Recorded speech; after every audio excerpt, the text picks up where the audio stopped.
So, hey, Courtney, it's really good to be with you to talk about the dark night of the soul. Yeah, it is good to be together.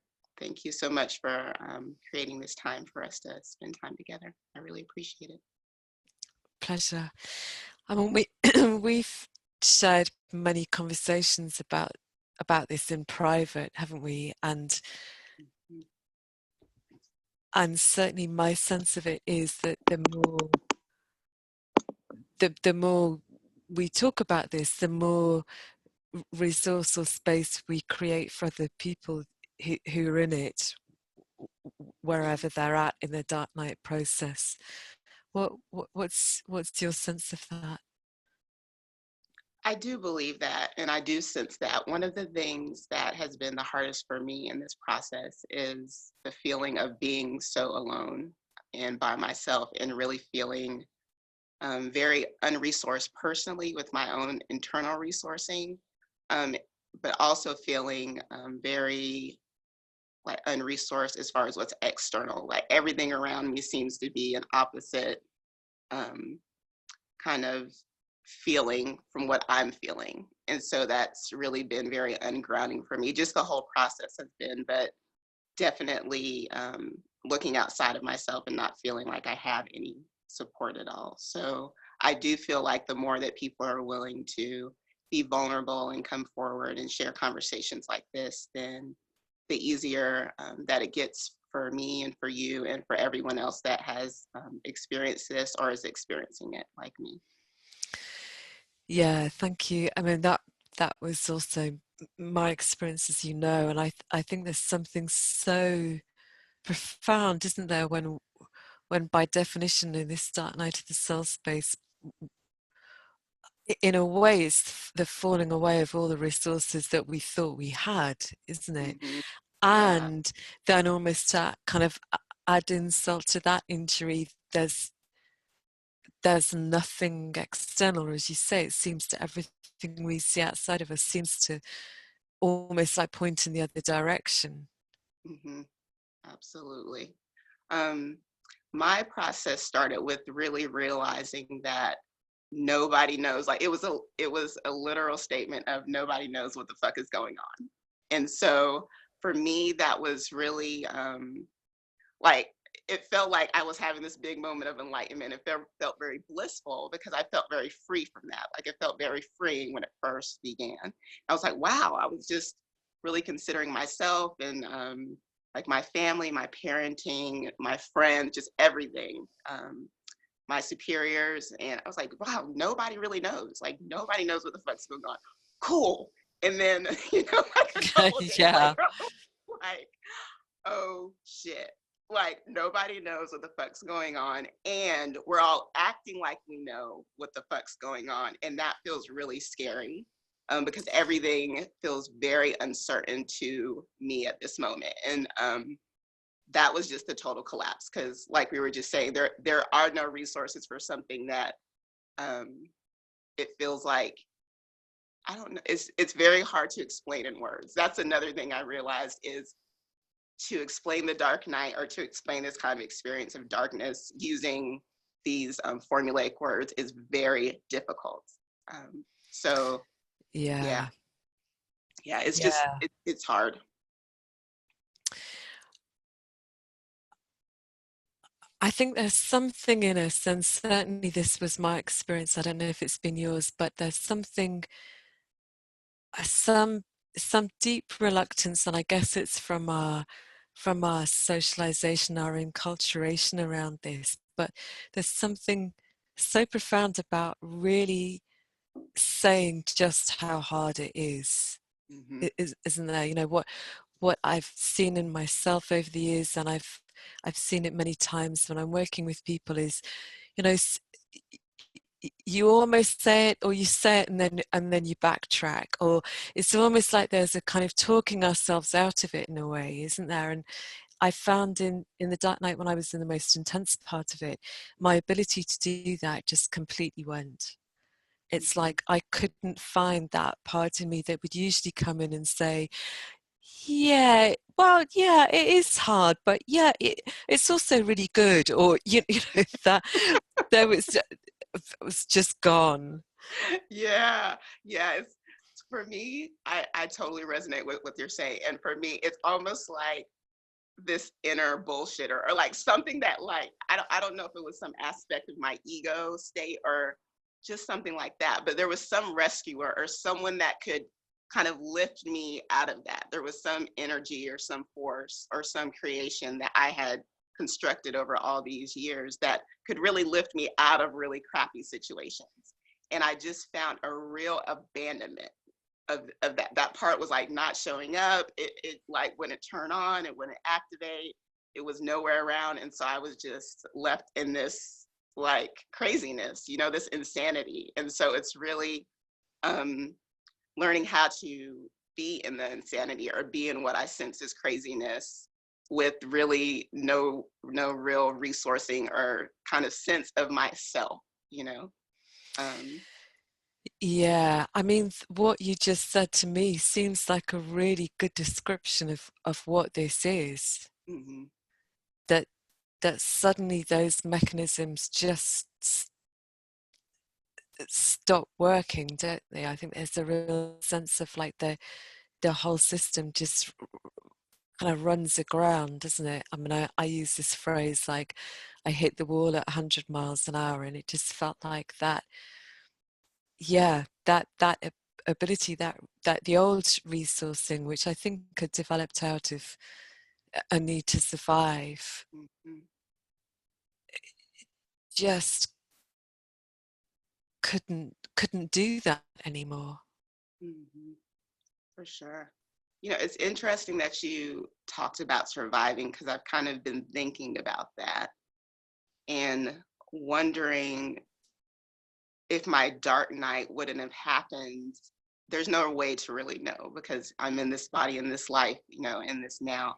But wondering if it wouldn't have happened if I hadn't been so resourced and so privileged and, you know, so able to have the capacity to break apart, you know, like it's there came a place where I guess in my life I've always been striving to have success and have external acknowledgement and having really achieved that in a sense over and over and over again and finding little satisfaction in that, um, and also just kind of having the space to fall apart. You know, we started working together doing the living inquiry. It's probably been a little bit over a year or something like that, and just having the privilege to really look at myself and to look at my stuff, I think I know allowed me to collapse like this. Even though it's been really hard, um, my privilege gave me the ability to have this in a way. Does that make sense?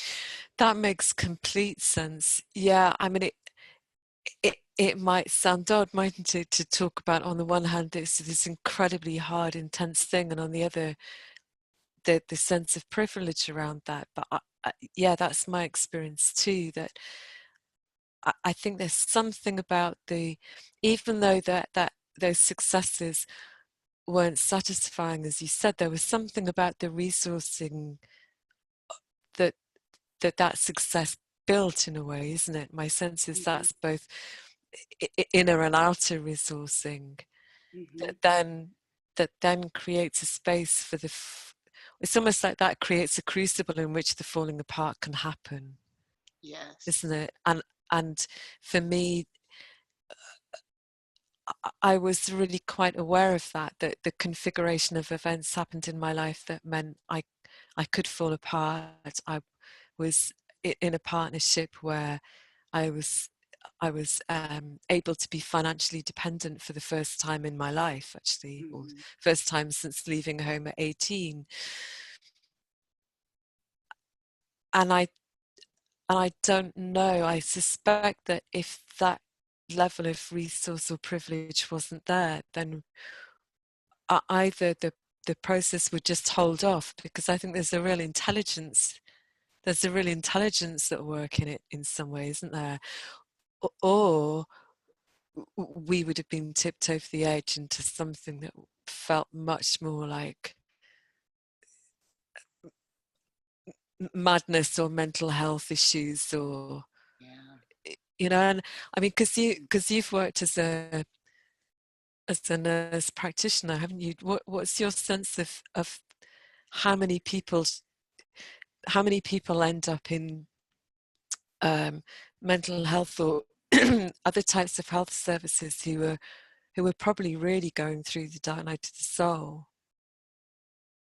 I feel like there's a lot of people. I mean, I don't have numbers or statistics or anything like that, but I remember there came a point in my career, probably maybe like the last 6 or 7 years, where my sense of people just became very different. Like everyone was coming in for, physical issues or mental issues or just things that were happening. And the more that I really spent time talking to them, the more that I could sense that that physical thing or what they were coming in for was really a symptom of something that was a lot deeper than, just that presentation. And so I think we try to say it's anxiety and depression. I think those things are like very real, or, any other physical thing. I think those things are very real. I'm not trying to discount that and say that they're not. And I also think sometimes those things appear because um, it's a catalyst, or it's just like a physical manifestation of something that's a lot deeper. And so I do feel like that. I do feel like a lot of people have things happen in their lives on the physical realm that are manifestations of something that's just, spiritual, energetic, part of the dark night. So I do believe that. And I just think maybe they don't have the opportunity to have the privilege that we're talking about, to really sit back and really consider what's happening. Because I also have some of the same thing happening in my life. Like I'm in a place, I'm married, I have a partner that's been really supportive, and we finally gotten to the place in our relationship, and just with me mentally, where I can say, I can't work right now. I'm literally falling apart at the seams, and I just cannot be a resource for anybody else at this point. I don't have anything to really give anyone right now. I barely have anything to give myself. And so just saying that out loud to you in this conversation, who gets to say that on this planet these days? Yeah, absolutely. And I think how many of us come to this place have have given so much. I mean, on the one hand, as you say, there's that's such a gift to be able to say that, isn't it? To say this is what I need just now. I don't have anything more to give, and Mhm. at the same time knowing that you have given so much. And Yes. I was in a similar situation, working in a clinic as a practitioner and seeing clients with a vast array of different traumatic histories, basically, probably along quite similar lines. And I loved it, and it was my job, and it didn't, I didn't have any sort of sense of martyring myself to it in any way. I felt really good about it. And at the same time, that, you know, the day when the crash happened, there was just a sense of, I haven't got an ounce left in me. There is nothing here. You could ring as hard as you liked, and there's like nothing left. Yeah. And I remember that you put out a video of just kind of a snapshot or a vignette of what was happening in the clinic you worked at. Oh And yeah. it was so awesome to see that, and to just see you and to hear people speak of you and what you were doing. And on the outside, that looked so beautiful. And I'm sure it was your experience, of being really beautiful and helping other people and feeling a sense of accomplishment and reward from that. And still, here we are. Exactly. Well, I mean, you know that feeling, don't you? That you're in the world, you're doing that great work, you've got those kinds of, you've got that sort of feedback coming in, and Mhm. there's a sort of and yet. isn't Yes. there? And for me, did you, for me, I had this sense before I really went into the crash, I had this sense of sort of almost like being pulled down and back. It was Mm. almost like there was this faint whisper of like, you've got to come down and back. And I was like, no, no, no, no, I'm way too busy just now. Did you have anything that sort of hinted or whispered at you beforehand? I feel like there have been years that, in retrospect, there has been something that has been telling me, kind of, you're going the wrong way. Like, this isn't it. Please stop. And always I was just able to really override that over and over and over again. That resource that I was talking about that would come and just kind of sweep me up was able to say, oh, if you want to go, okay, we're going to go there. We got the resources. We can do what we need to do. And so I think for many, many years, there were things like different health issues I would have, difficulty in relationships. I do think anxiety and depression, so many different things. I've never been diagnosed, but I can definitely see times in my life looking back that I definitely went through bouts of emotional and mental difficulty. And so there were always these little breakdowns that happened along the way that I could just kind of pick myself up. I could pick myself up until I couldn't pick myself up anymore. And looking back, I'm like, this process has started years and years ago. It was just one moment that I just was really in it. Yeah, absolutely. I relate to lots of that, having had lots of mini versions along the Mm. way. And I think what happens is that we get really invested in the overcoming of that. I mean, I love that word, overridden. I mean, I could really feel that in my system, having overridden my deeper impulses Mm. so many times. And our culture supports that, doesn't it? That you get up, that you be strong, that you fight on, that you overcome. What's your sense of the dark and light in relation to all of those sorts of messages? I feel like as much as I try to kind of balk against that or resist that, I'm kind of finding those parts of myself that I have so many social causes and social justice things that I really believe in. And um, going against the they, going against the patriarchy. There's just a lot of that. I can sense that in my system. And um, my sense of all that is it's really leading me even deeper into my own process. I can have almost a kind of gratitude for it, even though I don't necessarily agree with it.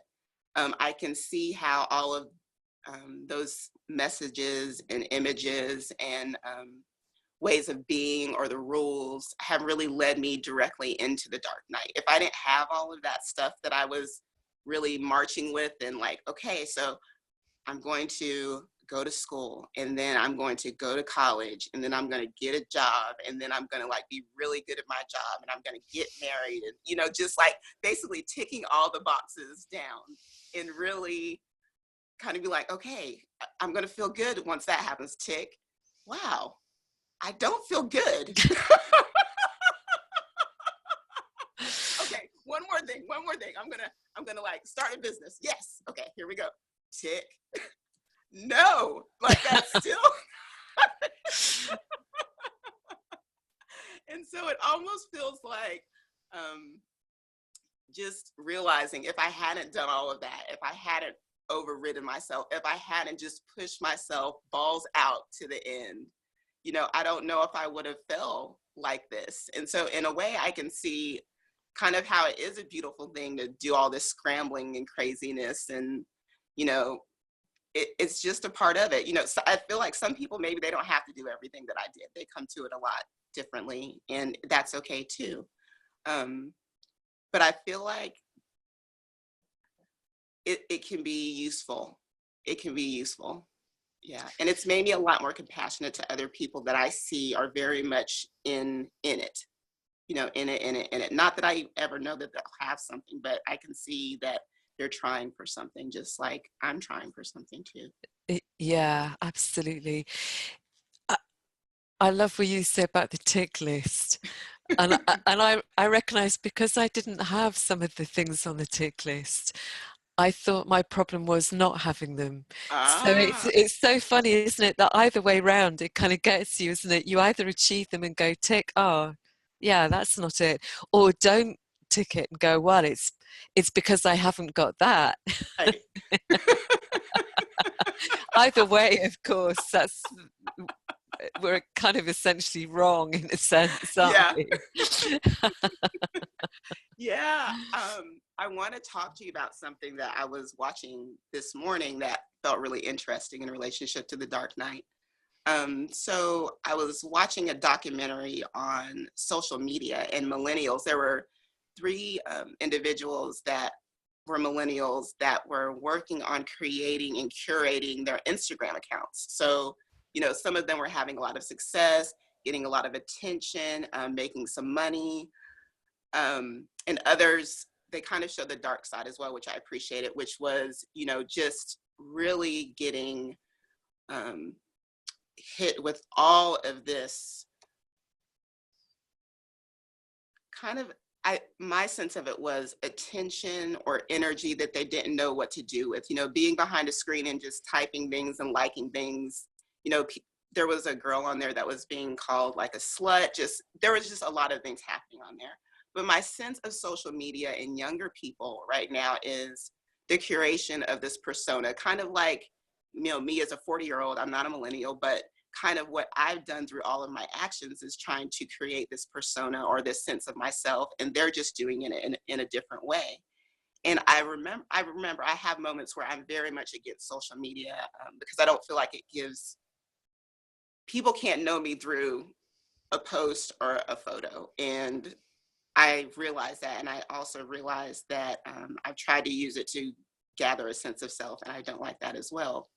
But I feel like millennials are really kind of in this cycle where they're doing this. But I was also seeing that I feel like this group of individuals, they're going to go into the dark night in a totally different way than we are. And I feel like social media and their persona and what they're curating digitally is going to have a huge impact on this. And I don't know exactly how that's going to happen yet, but my sense of just watching this documentary was, yeah, I feel like these kids are going to really take it to another level when it comes to speaking out about this stuff and being really clear about this stuff once they understand what's happening. And that made me feel very compassionate and passionate towards them, because if I could help them in any way, you could help them in any way. I feel like this group of people really needs older people that are saying, hey, like, I know it doesn't look like what you had happen, but let me tell you about like having a persona or curating something that like will fuck you then. It's like very interesting. Yeah, that's Um, what do you that's feel? Does that yeah, make that's really interesting. Yeah, I mean, as you're talking about it, my sense of it is that like you say, it's the same activity in a way, isn't it? The same crafting of a persona, but using very different tools. mm-hmm. And and I think the tools are both in a sense potentially part of the difficulty and also part of the route out, because one of the things the tools do allow us to do is to share, isn't it? I mean, Mm-hmm. it's incredible to me that only because of the internet we get to meet, we get to do Yeah. this. And and if we're able to use these tools from the perspective of um, the deeper parts of ourselves, however we want to term that, and that it's not about curating the image or the persona, I think it then becomes something much more radical in a way, doesn't it? And I think one of the things for me about the Dark Knight is that it can't ever be a completely personal thing, because what we're dealing with is so much bigger than that, isn't it? As we know, we're um, the the pain and what's coming up is obviously personal from our own histories, but it's so much wider than that, isn't it? It feels collective, it feels family or clan or nation or race based, it feels it feels that we're being broken out of that curated image, isn't it, of whatever nature that's been, and thrown into everything that we removed ourselves from in order to curate that image. Yeah. Does that resonate with you too? Yes, it really does. And I feel like a sense of injustice about that. What you just said, in order to create the image, it almost feels like there's this leaving process, or it's like I can't take all the parts with me and do this at the same time, or I didn't have the tools to be able to really create this and take these other parts. And I think maybe it is possible. I don't know how to do that at this moment in time. Um, and I can see a space where maybe there are these parts of me that I can curate. I don't think the curation is what is the issue. I think that it's the route to really, how does that get done, or what are the messages, or what are the rules around that, about working or developing parts of the self. And then does that mean, or am I getting the messaging that I have to leave other parts of myself? And for me, very much, I had to leave parts in order to strengthen other parts. And so it's coming back to all of those parts that have really been, I've kicked off the island, or I've said, fuck you, like, can't deal with you right now, in favor of these other parts, which I think got me attention, got me love, got me respect. I was told how intelligent I was, how pretty I was, how sexy I was. So all of these things that, something in me was just really wanting, I had to leave all these other parts where I'm like, ooh, difficult for you to be around. Nobody wants to see that. You can't have anything if you have that, And so that, I think, is the thing. Like, you can't have all that, that's the rule, is you can't be pretty and, like, really hate something about yourself. You better just look at that pretty part. So I know you Yeah, know. completely. And I think Yeah.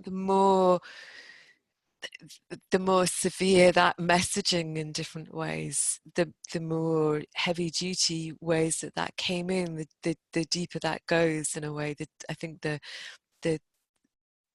yeah the more parts get left behind, or the deeper the severance is. Hmm. Absolutely. Yeah. And I think, and obviously I talk about this in my book and elsewhere. We do this because we have to do this, don't we? Hmm. It's not that we do this out of, it's not conscious. It's part of the formation of the self and the survival of the self as a child, isn't it? That of course, of course, you're going to become what you need to become in order to survive, not just physically, but psychologically and emotionally too, isn't it? How how does your how does your soul find ways almost to do the least worst harm in order to Hmm. get through all of that? Yes, I'm so glad you said that, because sometimes I find myself really beating myself up about those parts that I really have strengthened. And just like you're saying, you did what you had to do. I did what I had to do in order to survive. Just in order to get what I needed, I created this incredible creation, in order to really receive that. And I will say too, on the other side of that, I really liked what you said. You do it because you have to. I'm doing the Dark Night because I have to do the Dark Night. Okay, like, Yes, absolutely. I just, Yes. like, one day it's like, hey, you want to, like Neo in the Matrix. Yeah, Move at your heart. yes, I didn't get that exactly. choice. No. a Clearly, hundred if I did, I didn't know. I was choosing it. Completely. I think I that's do it. I have to. so important to say. Yeah, totally. There's no, yeah, no choice. Yeah. I mean, my sense of it is this is the last place we want to come to, Hmm. isn't it? Yeah. It's almost like every other option has been exhausted, and maybe that's why it's called the dark night. I don't know, because it seems to be the place that has received the, but we're in those places that haven't received the attention Mm-hmm. previously, aren't they? Um, and I think for me, that whole at the beginning, the darkness was a really frightening place to be, and over time, it started to feel actually quite comforting, and Mm-hmm. quite there was a sense of a relaxing into it, and being able to be in the dark. Yeah, felt like a deep comfort in that, even though it was extremely uncomfortable. It was like I was out of the harsh glare of having to be somebody, out of that harsh glare of light. And so I developed a real dislike of the usual spiritual terminology. You know, that you know, the old sort of split, which I think has been going on for centuries, that, you know, the dark is bad, the light is good. I mean, for me, that just completely, any shred of that completely went, because I could see so much preciousness emerging in that place. Mm-hmm. Mm-hmm. What's your experience of it been so far? I feel like it's been one of the most devastating things. It has been the most devastating thing that's happened to me. And um, it's been really hard, like we were saying earlier, just to have something very personal and so devastating happening, and looking out into the physical world and be like, all these people are acting like this isn't happening, or like this isn't a thing, or those parts are not things. Like, my sense is we all have that, and there's still the ability for some people to move around this, or they're just keeping it, on the surface. When they're out in the world, they're keeping it very surface. um, I don't have the ability to have surface on too much. Of course, I have to function in my day-to-day life and go outside of my house somewhat and do things and interact in my relationships. And so I can put a thin veil of that on, just very thin. And the darkness feels like, or, just these wounded parts feel like they're so close to the surface now. I have to really tend to those. And my attention is mostly set on them. And so I feel very internal. And so the ability to talk about surface things, receive surface advice or information, or have a global sense of, well, it'll all be okay. Or, like the spiritual stuff that you're talking about. I'm like, I don't know that.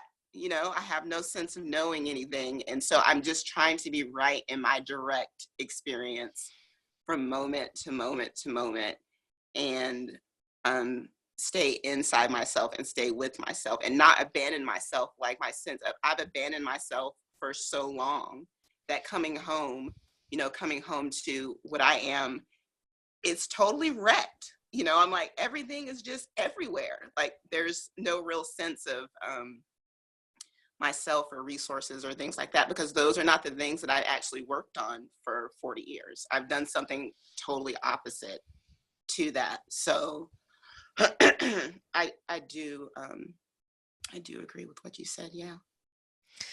Yeah, that's so beautifully put, and that was really my experience too. That of utter devastation, and nothing cutting it. Now, Mm-hmm. I think there's something about being in this place where advice or those kinds of, I mean, even like the most well-intentioned things actually start to feel like a kind of violence in a way, don't they? Because they so miss what's actually going on. Mm-hmm. Absolutely. Do you feel like, I feel like we talked about this in a session that I had before. Um, my sense of people that have the dark night, I know when someone has had it, been in it, has a sense of it, because it has a language. It has like, I can't, well, it's not like I can smell you right now, but I'm like, it has a scent, it has like a way of being carried that like if somebody has gone through it or is going through it, I automatically know. It's just like my senses know.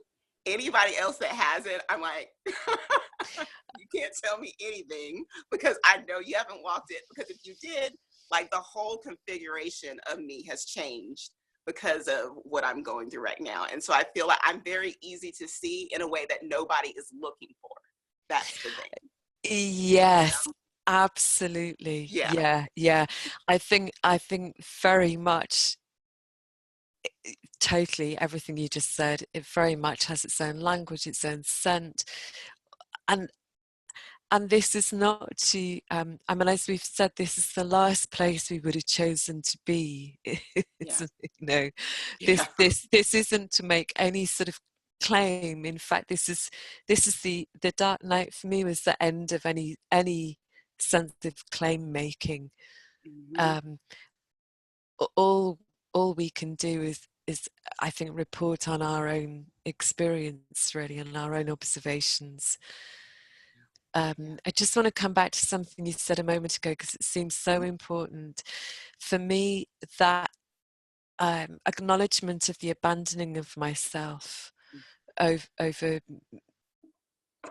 till I was in my mid-40s when mine started was really central, was so central to it. And all I could do was, as you described, be in my moment by moment experience in whatever way I was prompted to be at the time. And that could look like so many different things. Mm-hmm. It could look like lying on the floor or crying for hours or walking around the streets or listening to music or watching TV and often it didn't look spiritual, but it Mm-hmm. felt really sacred. Mm-hmm.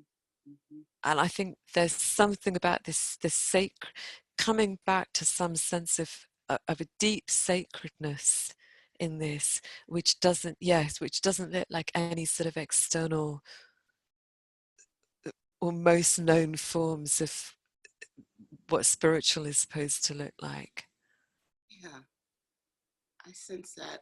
I sense that too. I just came out of a period of having 2 weeks where I was really inside a difficult, painful moment and not really able to be with myself completely the way that I thought I should. Of course, I still have a lot of, I should do this. There's a lot of shoulds for me. So I really literally just watched TV, as much as I could and watch different things and stuff like that. And I could feel myself really trying to, I could feel my resistance to what was happening. I could also feel my resistance to that resistance. And I was like, okay, I'm really watching myself do that. That felt very sacred to me. Like that felt very connected to me, is the ability to just look at myself in a pattern that was causing a lot of shame. Like, this, and I was trying to disconnect from that. And I think that's what feels really special to me, is I can see myself a lot more clearly than I have been able to see myself before. And I'm seeing a lot of things that are difficult for me to really come to terms with. It's like there are many dark parts of me, or many behaviors or many feelings about myself that I just haven't been willing to really be with. Not that they're true, not that they have any validity or anything like that, but they, at some point they came in and there was a clear rejection of that, or clear action and move away from that. And so I feel like I have some sense of just like, it has to be kind of moved through. It has to be sensed. It has to be felt. I don't know why, but that's what I'm doing. Yeah. Yeah, absolutely. I think that those seeing all of those layers seems really key to it. Just as you described, we've got the feeling and the resistance to the feeling, the resistance to that, and this whole all the shoulds. That was my experience too. And I think there's something so profound about the seeing of all of that, even whilst we're watching TV. And yeah, I mean, watch stacks of TV in the throughout that time.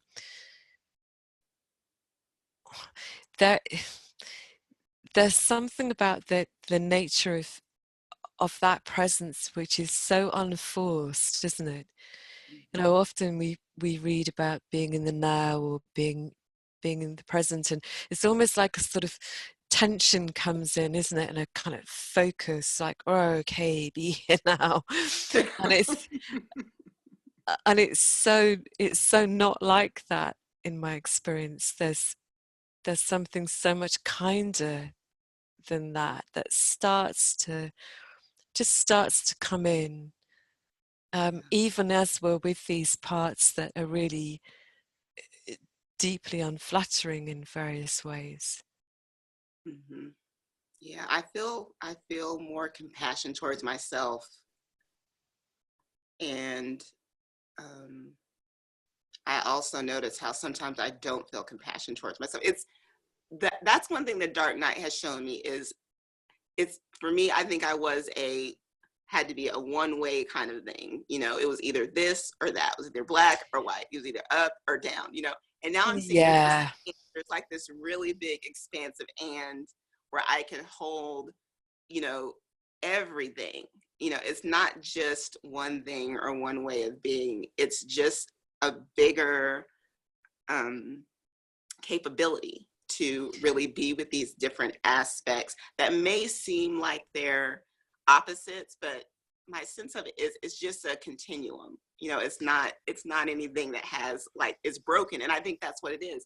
I've tried so much to sever myself that it had to be this or this. And so it's kind of mending that continuum back together where I can get a sense like, okay, there's this and there's this and there's this. And so it's just kind of ongoing. You know? Totally. Yeah, I love what you said about that, because I think there's such pain in having to be this or that, isn't it? Mm-hmm. This not that, that not this.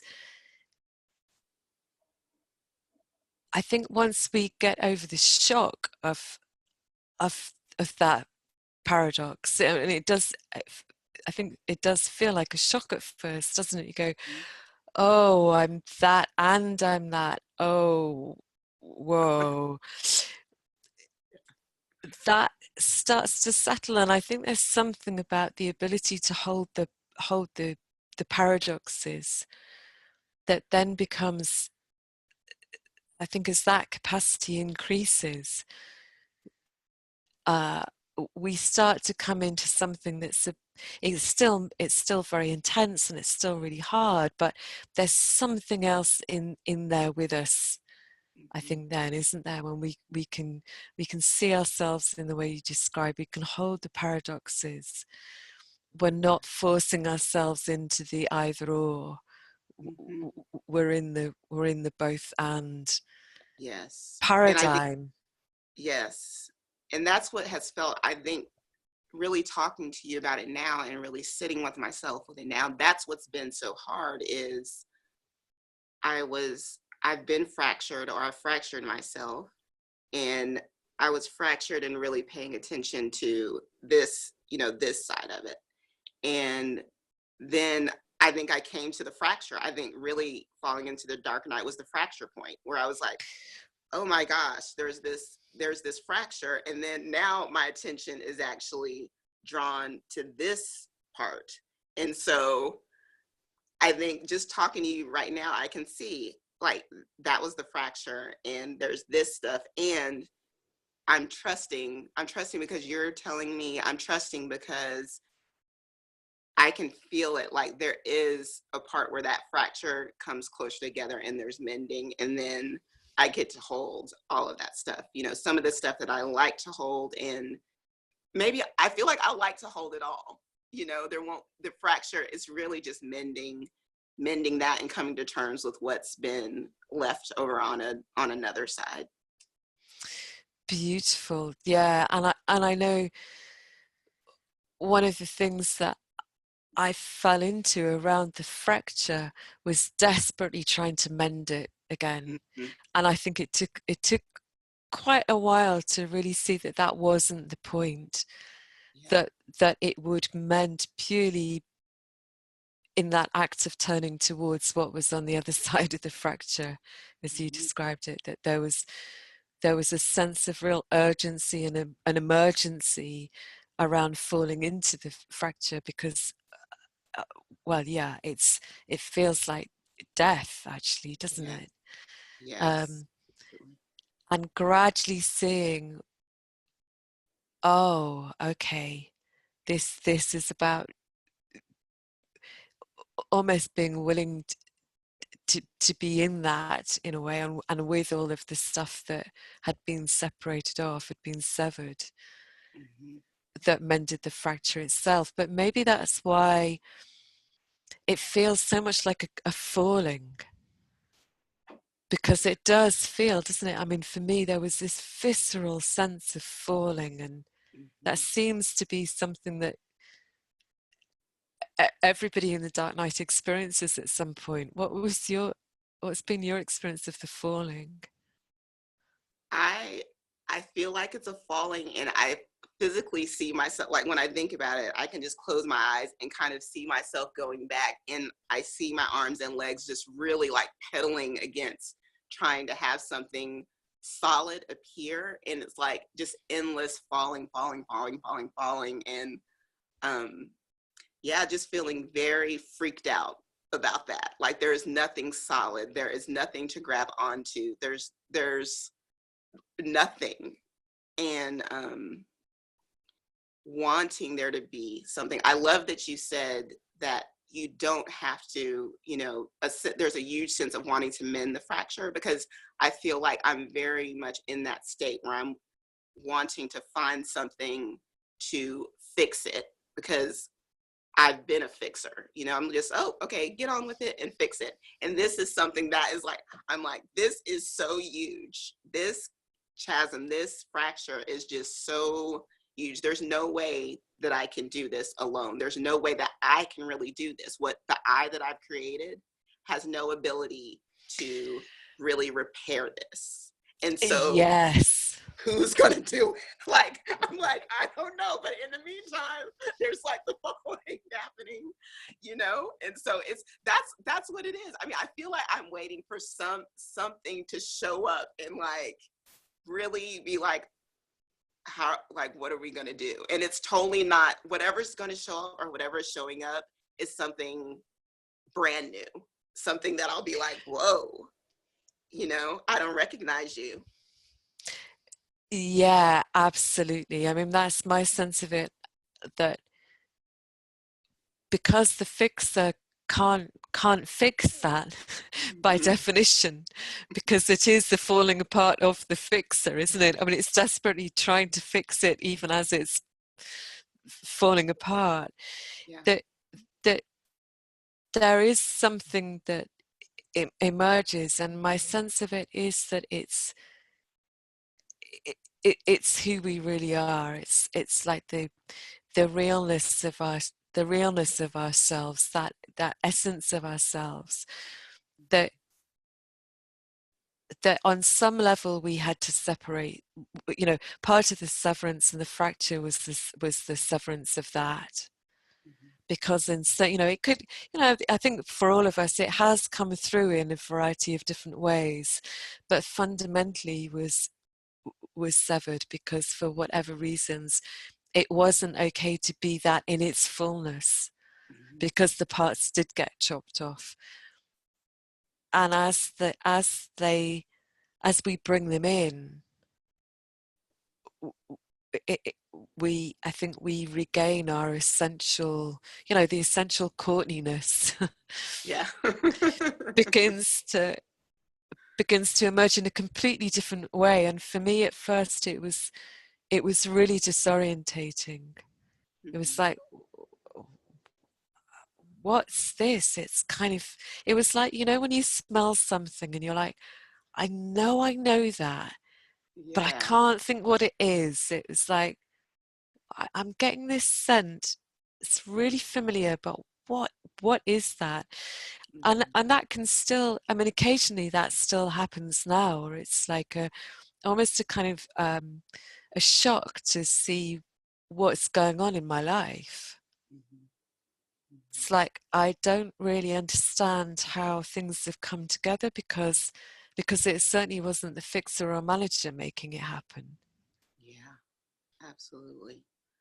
I want to talk about an aspect of the fixing that I feel like is really important just for other people to know. It feels important for me to know, but I know that we're going to share this with other people. So one thing that I felt really attracted to is just throughout my process of trying to be a fixer or feeling like something was happening in me, but not really knowing what it was.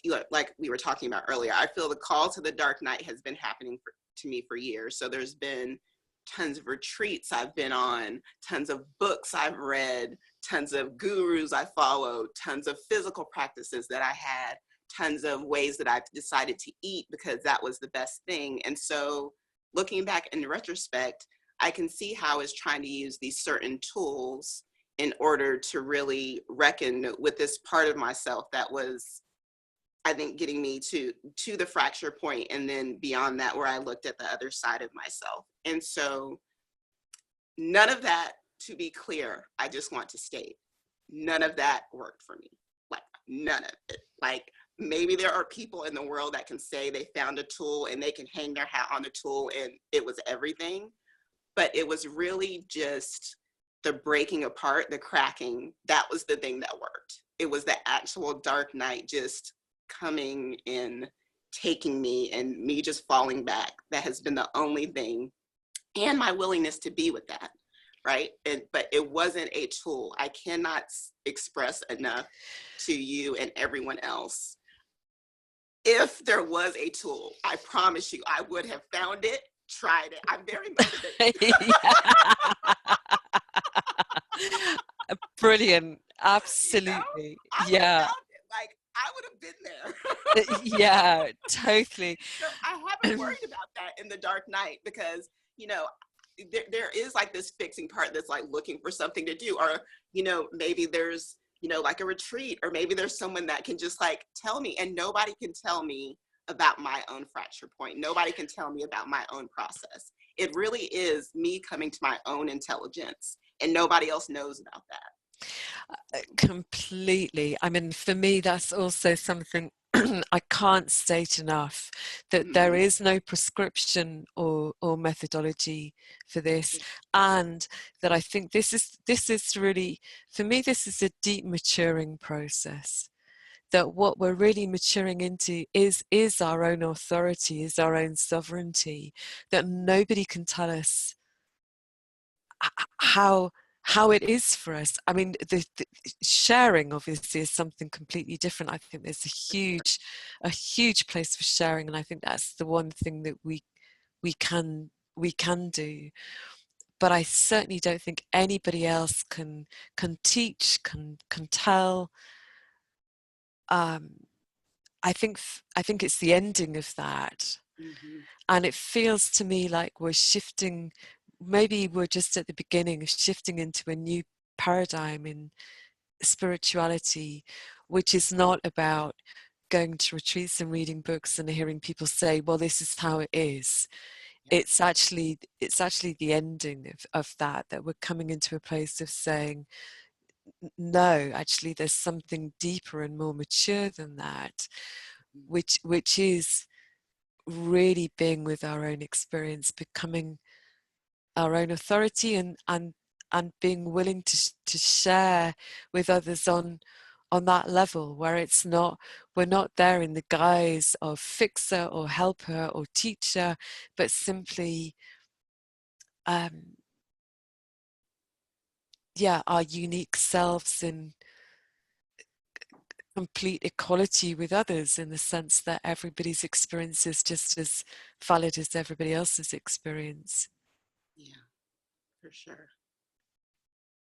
Um, One aspect of this that I love what you said about the maturation process, the dark night being just a really huge maturation process. I've absolutely felt that 100%. I felt how stunted I have been. I felt how childlike I have been in really kind of growing up in this body that's been changing and evolving and aging, and still feeling like there are these parts that are quite young and quite vulnerable.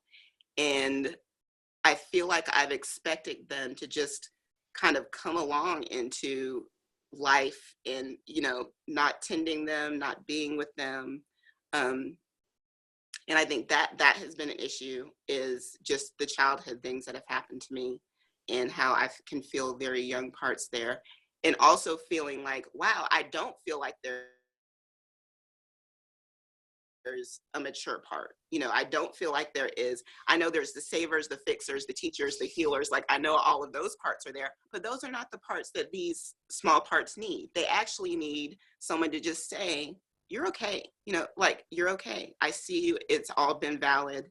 It's you're okay. And they need someone that is going to just be willing to hold them and also be willing to show them the way, which, as much as I love, like, there are sometimes, I love what you said in the book about just wanting an old woman to take care of you. There have been so many moments where I'm like, I want my mommy. Like, that's pretty much what it comes down to, is like, I want to be taken care of. I want to be fed, clothed, told what to do, and that to me is the very childlike, immature part. And I'm like, I've kind of just been frozen in that state where I just want to be taken care of. And that's really not working for me anymore, because I've had to give up my personal will, my personal sovereignty, for all of those things. Yeah. Yeah, absolutely. I mean, it's great when you mentioned that. That had just come into my head as well. That was such a strong desire, and I think, as you say, these parts of us that didn't get what they needed when we were children for various reasons, and that we inadvertently abandoned as well. They were abandoned by others, so of course we ended up abandoning them ourselves. Mm-hmm. That over the years since the Dark Night, my sense is that I started to become that older woman that I'd needed. And as we know, this happens over years, isn't it? We're not talking about a quick process. That's, at the beginning I thought, oh, this will probably be done and dusted in 3 months. Yeah, you're like, Yeah, very quickly, obviously, it became clear that was not going to happen. But I think maybe after sort of, and once I was out of the really intense phase, that did gradually happen, that we start to find ourselves that piece that can come in that just says, yeah, you're here and it's okay. And a real maturity starts to happen, because I think I'd confused maturity, and I think really our society is modelled on this. I'd confused maturity with being the fixer and the manager and the helper, and the knowing, mm-hmm. well, yes, I'm clever, I'm intelligent, I'm well informed, all of those things that we consider ourselves to be. Like, yes, of course, so I know what's going on, I'm an adult. And as you say, when you suddenly realize nobody knows what the fuck's going on, Mm-hmm. I think that's bound to be a shock, isn't it, as well as the liberation, because then anything that we saw in the structures around us, any holding on to that in any terms just falls away, doesn't it? Absolutely. Absolutely. Yeah. I feel like for me that there's been a process of really feeling a deep sense of anger at the programming, at society, at my parents, at my teachers, at, just like all of the authority figures that were showing me or telling me this is how you do it. At this fracture point, I feel like that was bullshit. And I feel really angry that nobody would admit that they didn't know what was happening, and that maybe I did know what was happening with me. And instead of trying to just compact me and program me and get me to be, you know, what they wanted me to be, if I had had the space or the capacity, I could have done that. You know, I could have figured that out for myself, you know, and realizing, like we were saying earlier, I survived, I did what I had to do, and I made it to this point where um, I can work with that and deal with that. But I think that's one thing I would share. There's been a lot of anger that has come forward, just feeling mad at the system and, you know, everything else, just the way that I've been handled and dealt with. And then how I've kind of embodied that and done it to myself. So it's not just external anger, it's like an internal anger where I can feel how I've really been mad and am mad at myself too. And so that's a very delicate thing to hold and just admit. It definitely, yeah, thank you. That was my experience too, that there was a deep rage, fury, um, at both levels of that, whatever had been programmed or conditioned into me, and then the fact that we can't help but do the same thing to ourselves. Mhm. I think there were also things, the other things that were really hard to feel were intense grief. I think because of that, there was intense grief, huge amounts of shame, as we've mentioned, huge amounts of fear, terror. Mhm. Um, any feeling can come in, can't it? I mean, it doesn't matter what we think about it or what we try and do with it. It'll come, and I think there's a throwing off of the kind of shackles of the shoulds in a way, isn't there? Even though the shoulds can still be running, I think there's a visceral, a really visceral physicality to the feeling, isn't it? That I think it is throwing off this the supposed, you know, layers of veneer of civilization, and howling at this stuff. And that I think that feels necessary for us to really wake up. Mhm. I can feel how much I have really numbed myself. That's one thing about coming out of it is I'm actually transitioning through many layers of numbness, like many layers of frozenness to kind of sense myself again. Like there's some moments where I want to sleep a lot, you know, and of course I'm giving these things to myself, but you know, you know, that I don't feel connected, that I want to be by myself, you know, all of those parts, all of those layers. It's like I have to experience all of those things. And another aspect that I want to say that I've felt is I've had many moments where I no longer want to live. Hmm. That doesn't mean that I want, like, I have a plan of, you know, killing myself or anything like that. It means it is very difficult for me to live sometime with all of this awareness and everything coming through. Like I've had the biggest thing that I can say is I've just had clear moments where I wanted to sleep and not wake up. You know, that's just been like, what I don't want to wake up. Like this is just so hard and so painful. And if I can find a way to like scoot out of this or bypass this in any kind of way, I'm really trying to find that. But that's been huge. It's just like not wanting to live. And it doesn't happen all the time, but there are clear moments where it's very difficult for me to be living. Yeah, absolutely. My experience of that was slightly different in that I was terrified I just wouldn't live. So Mm, I think it's slightly different takes on the same mechanism, that we can't believe that this is bearable, that we could survive this, that we could bear this. mhm, Um, Absolutely. I mean, I think that there's, in the book I say something like, the viscerality of the experiencing of pain in the dark night is breathtakingly visceral. Mhm.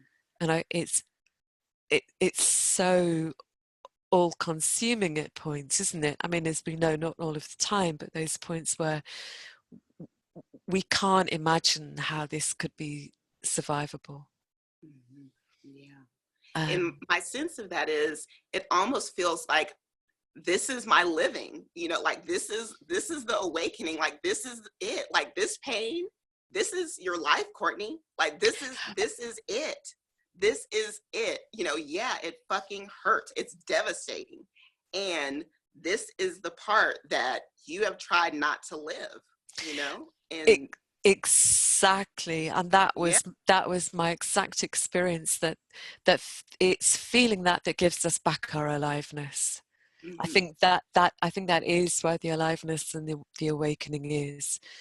And my sense is there's something so precious, so valuable it, in that can only be unearthed by being with the pain.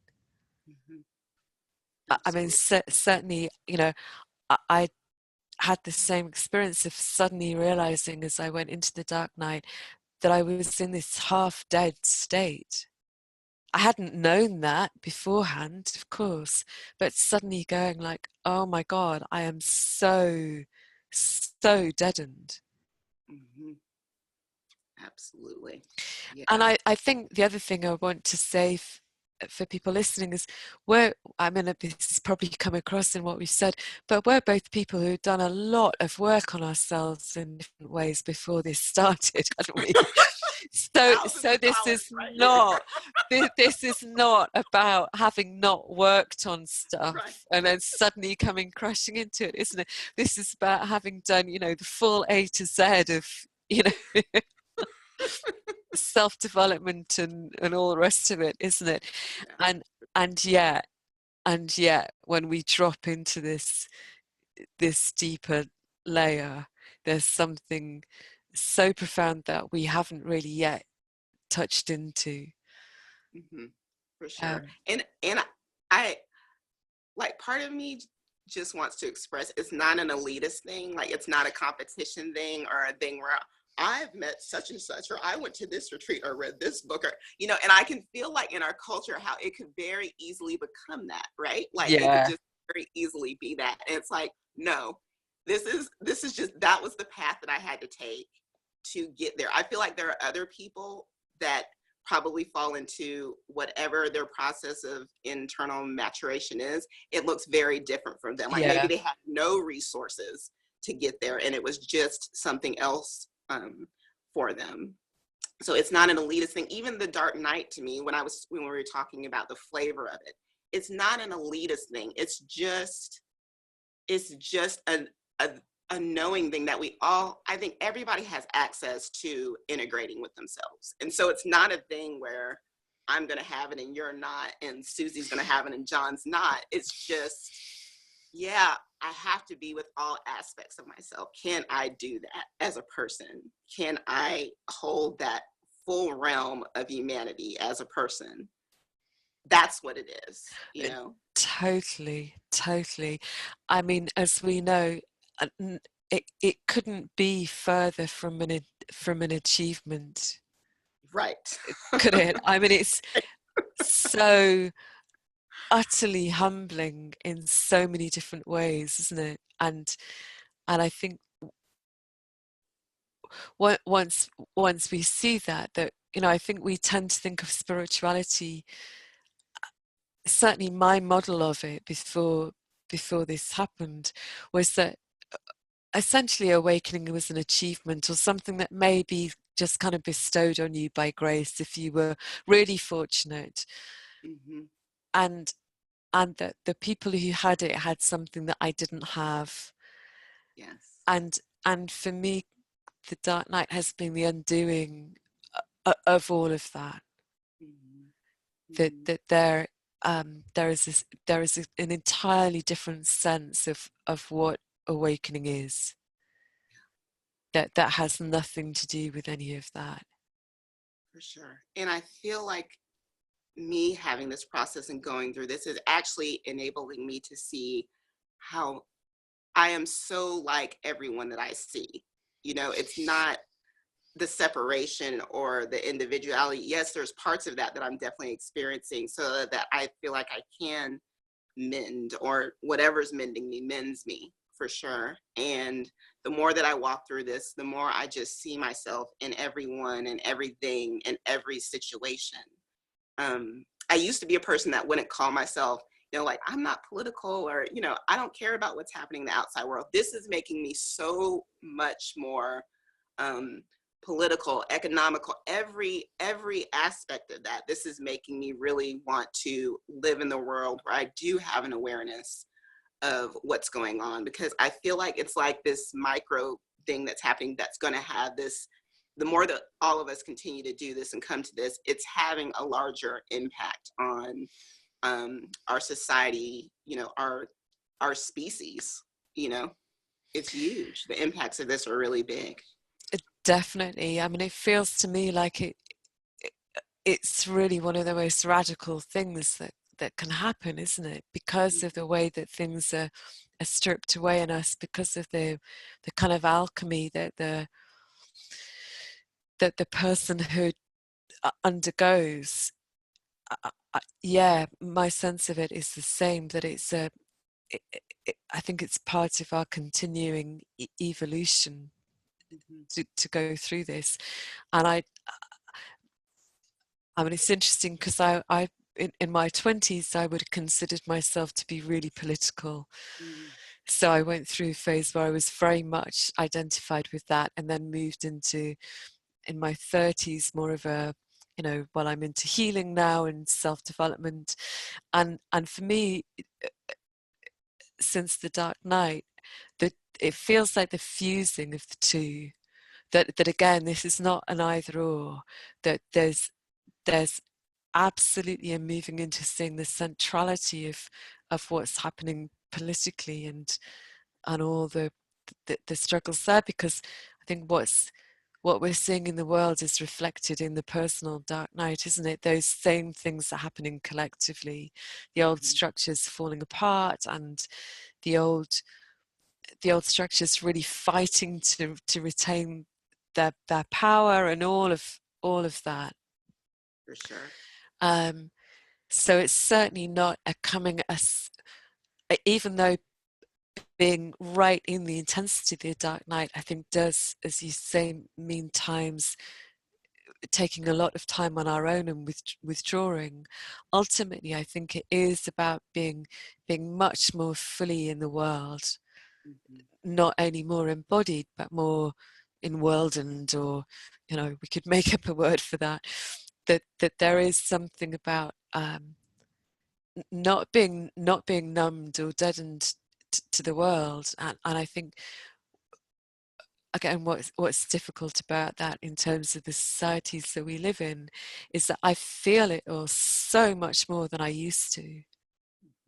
And I used to, you know, I thought I used to, you know, I was empathic and all the rest of it, but this is on a completely different level. Yeah, for sure. You know, one thing that I was sitting with, or keeps kind of coming back to me as you speak, is you're mentioning just kind of being on the other side of the Dark Night. And as a person that's like directly in it, I want to know it's going to end, Fiona. Yeah. I totally get I that. totally Yeah. feel myself wanting, I wish you would just tell me it's going to end. And I wish you would not tell me it's going to end, because I Right. also like just need to like walk this. Like, I Yeah. need to walk this and just let it be over when it's over, or not over when it's not over, you know? But I can feel like wanting it. And I'm sure other people going through this also feel that. So can you talk about that? Yeah, I will. I love that you've asked this. So it, my sense of it is that it both ends and it doesn't end. Mm-hmm. That there is, I mean, you know, because you know me and you know what my, you know what my life is like, that that in, there was an emerging out of it in quite an organic, quite natural way. And I found myself able to gradually be more functional. Mhm. What I found myself functioning within wasn't divorced from that, from, in a sense, isn't divorced from that world, the underworld, as I called it in the book, because, as you know, now I'm facilitating other people, I'm walking with them in that terrain. So I don't know how I don't know if I would have been able to take myself completely out of that and into something else. I don't know. Um, but I think there is something that is uncovered or builds or emerges, which is often draws on our existing skills. Actually, I mean, doing this work, I was drawing on a whole load of skills I'd had before from the work I did before, so it wasn't like a completely new departure. Mhm. But I did start to be able to, and again, it was gradual, but just found myself beginning to do things, beginning like, oh, I'm earning a bit of money again, or, however things came in. And my circumstances did change. I left the partner that I was with at the beginning and moved house, and so there were some changes, but there was a faltering but kind of steady in retrospect ability to do what needed to be done. Mhm. And like a lot of things, I didn't necessarily feel ready as Yeah. things happened. So there would still be, lots of feeling, lots of things coming up, but also kind of like, oh, I seem to have, the first thing I did was one of the biggest things that happened as I emerged was I got a part-time job as a receptionist in a clinic, which was great. So it's like, oh, I seem to have managed to have got the bus and got here and done the day, and oh, that seemed to go okay. Not quite sure how that happened. Yeah. What doesn't come out of the old place, which would have been, I'm here, I'm capable, I can do this. It's like much more kind of halting, but like, oh, there's a movement to go in that direction. Okay, see what happens. And for me, there's a kind of wonder in it now, that I always imagined that I'd feel okay when all of the inner stuff stopped. Yeah. But actually, what happened was the inner stuff does its thing, and I continue to look at it and be with it in the ways that we're talking about. And my outer life has kind of weirdly responded to that and has reformulated itself in a way that now I look out on and go, wow, like I don't really, I couldn't really tell you how that happened. I just know it has happened. Mhm. Yeah. That feels very comforting to my system to actually hear you say that. Because again, you're not telling me it's gonna end. But what I sense in my system, just from listening to your words, is something will happen. And what may happen may not be what has happened. I think that's what my system wants. Like it wants to feel the familiar. It's again like wanting that solid, like, Yeah, if things happened before, like the way I knew things were done, like I clearly knew when things were done because my system would say, you're done. And now I don't have that part that's like, you're done. It's just like gone. Like I said, the resource, that ego state, like that fixer is just gone. And so my sense of what you're saying is there will just come a point where I can feel or sense or kind of look back and be like, oh, wow, okay, this is yeah, something different. Yeah, this has come to be. And while that part that says you're done is just not there anymore, Does that make sense? yeah. That makes complete sense. And my sense of it is because because we're being moved, as it were, from a different place. We're not being moved by the manager fixer anymore, by that, I guess you could call it the superego part. I mean, I don't find those terms particularly useful, but that, you know, the part that is previously directed and, you know, authored the whole thing. I think we're moved by something deeper, whether we call that soul or that kind of deep inner intelligence that is there in all of us, that that really all of us are an expression of, that deeper sort of creativity. I think that that's what essentially is calling us. You know, I think that's what calls us into the dark night, and I think it's what continues to move us as we emerge out of that. So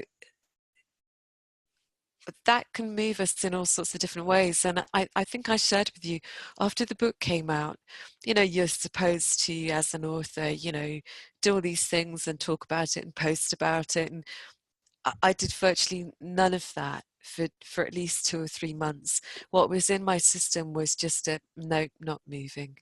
And I knew, of course, from my experience, there was no overriding or pushing that. It was like, okay, I don't know how long this is going to last for, but this is where we are. So this is what's, you know, I'm going to be loyal to this, basically. So I think the loyalty, our commitment, becomes so complete in a way to that inner process. And then that finds its way to move out into the world in whatever ways it does. And I think that can look very different for each of us. And I don't know how long it's going to stay in this form for. You know, I might wake up one day and it's like, oh, we're moving over here now. You know, you just don't know. Yeah. Courtney, it's such, I know we could carry on for hours. Yes. Is there anything else you'd like to share?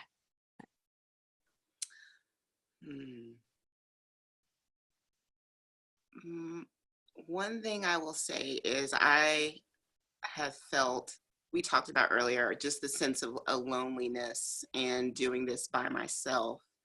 And one of the things that has felt so supportive to me is meeting you and knowing you and having you as a resource and other friends. And you have a group, the Dark Night of the Soul group, that meets, you know, monthly or bi-monthly. And there's some other living inquiry facilitators, Lisa, that has a group too that's felt helpful to me.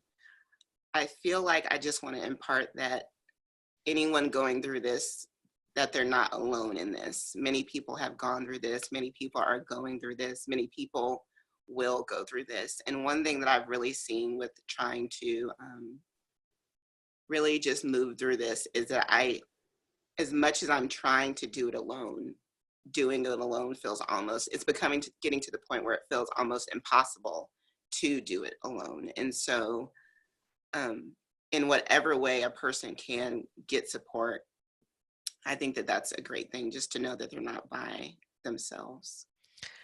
Totally. Thank you.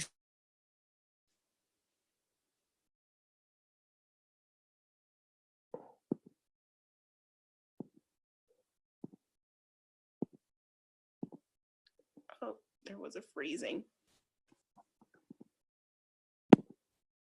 Absolute delight. Yeah. Oh, you just come back. I missed some of that.